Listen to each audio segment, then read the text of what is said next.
ಸಚಿವ ಅಮಿತ್ ಶಾರನ್ನ ಸಂಸತ್ ಸ್ಥಾನದಿಂದ ಅನರ್ಹಗೊಳಿಸುವಂತೆ ದಲಿತ ಮತ್ತು ಪ್ರಗತಿಪರ ಸಂಘಟನೆಗಳು ಬಸ್ ನಿಲ್ದಾಣದಿಂದ ತಾಲೂಕು ಕಚೇರಿಯವರೆಗೆ ಮೆರವಣಿಗೆ ಮೂಲಕ ಸಾಗಿ ಬಸ್ ನಿಲ್ದಾಣದಲ್ಲಿ ಹಾಗೂ ಕೋರ್ಟ್ ವೃತ್ತದಲ್ಲಿ ಅಮಿತ್ ಶಾರವರ ಪ್ರತಿಕೃತಿ ದಹನ ಮಾಡಿ ಬೃಹತ್ ಹೋರಾಟವನ್ನ ಮಾಡಿದರು.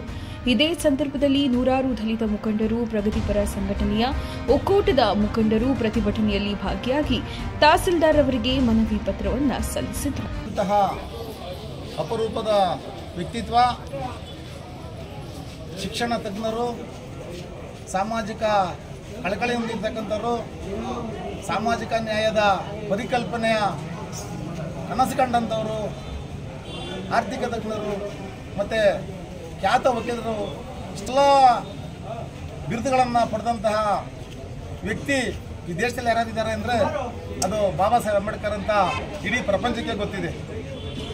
ಬಂಧುಗಳೇ, ಇವತ್ತು ಅಮಿತ್ ಶಾ ಅವರು ಪಾರ್ಲಿಮೆಂಟಲ್ಲಿ ಅಂಬೇಡ್ಕರ್ ಅವರ ಬಗ್ಗೆ ಆಡಿರೋವಂಥ ಮಾತು ಅದು ಶೋಚನೀಯ, ದುಃಖದ ಸಂಗತಿ. ಆದರೆ ಅವರ ಮಾತಾಡಿದಾಗ ಪಾರ್ಲಿಮೆಂಟಲ್ಲಿದ್ದಂಥ ಏನು ಸಂಸದರು ಮೇಜ್ ಕೊಟ್ಟು ಅವ್ರನ್ನ ಇನ್ನೂ ಹುರಿದುಂಬಿಸ್ತಾರೆ. ಅದು ತಪ್ಪು. ಒಬ್ಬ ವ್ಯಕ್ತಿನ ನಿಂದನೆ ಮಾಡುವಂಥದ್ದಾಗಲಿ, ಒಬ್ಬ ವ್ಯಕ್ತಿಗೆ ಅವಮಾನ ಮಾಡುವಂಥದ್ದಾಗಲಿ, ಒಬ್ಬ ವ್ಯಕ್ತಿಯ ಶೋಷಣೆ ಮಾಡುವಂಥದ್ದಾಗಲಿ ಅದು ಇಂಡಿಯಾ ಸಂವಿಧಾನದಲ್ಲಿ ಯಾವತ್ತೂ ಅಡಕವಾಗಿಲ್ಲ. ಅದರಿಂದ ಅಮಿತ್ ಶಾನ ಒಬ್ಬ ಕೊಲೆಗಡ್ಗ, ಅಮಿತ್ ಶಾನ ಒಬ್ಬ ದೇಶದ್ರೋಹಿ, ಅಮಿತ್ ಶಾನ ಒಬ್ಬ ದಲಿತ ವಿರೋಧಿ, ಅಮಿತ್ ಶಾನ ಒಬ್ಬ ಮುಸ್ಲಿಂ ವಿರೋಧಿ, ಮುಸ್ಲಿಂ ಧರ್ಮದ ವಿರೋಧಿ, ಇವರೇನಿದ್ದಾರೆ ಇವತ್ತು ಆಡಿರೋ ಮಾತು ಈ ದೇಶಕ್ಕೆ ಅವಮಾನ.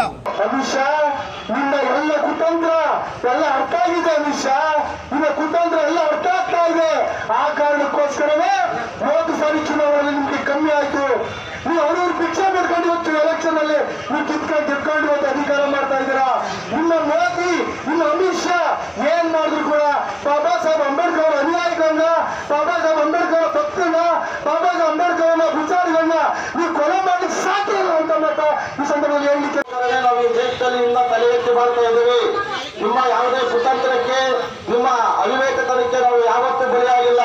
ಇವತ್ತು ಹೇಳ್ತಾ ಇದ್ದೀವಿ, ಮೋದಿ ಅವರೇ, ನೀವೇನಾದರೂ ಸಂವಿಧಾನದ ಬಗ್ಗೆ, ದಲಿತರ ಬಗ್ಗೆ, ಅಲ್ಪಸಂಖ್ಯಾತರ ಬಗ್ಗೆ, ಹಿಂದುಳಿದರ ಬಗ್ಗೆ ಏನಾದರೂ ನಿಮಗೆ ಗೌರವ ಅಂತ ಏನಾದರೂ ಇದ್ರೆ ಈ ಕೂಡಲೇ ಅಮಿತ್ ಶಾ ಕೈಯಿಂದ ರಾಜೀನಾಮೆ ಪಡಿಬೇಕು ಅಂತ ಹೇಳಿ ನಾವು ಈ ಮುಖಾಂತರ ಒತ್ತಾಯವನ್ನ ಮಾಡ್ತಾ ಇದ್ದೀವಿ. ಅಮಿತ್ ಶಾ ಇಡೀ ಪ್ರಪಂಚದಲ್ಲಿ ಏನಾದರೂ ಪೂಜನೀಯ ಸ್ಥಾನಮಾನ ಹೊಂದವ್ರೆ ಅಂದ್ರೆ ಅದು ಬಾಬಾ ಸಾಹೇಬ್ ಅಂಬೇಡ್ಕರ್ ಮಾತ್ರ.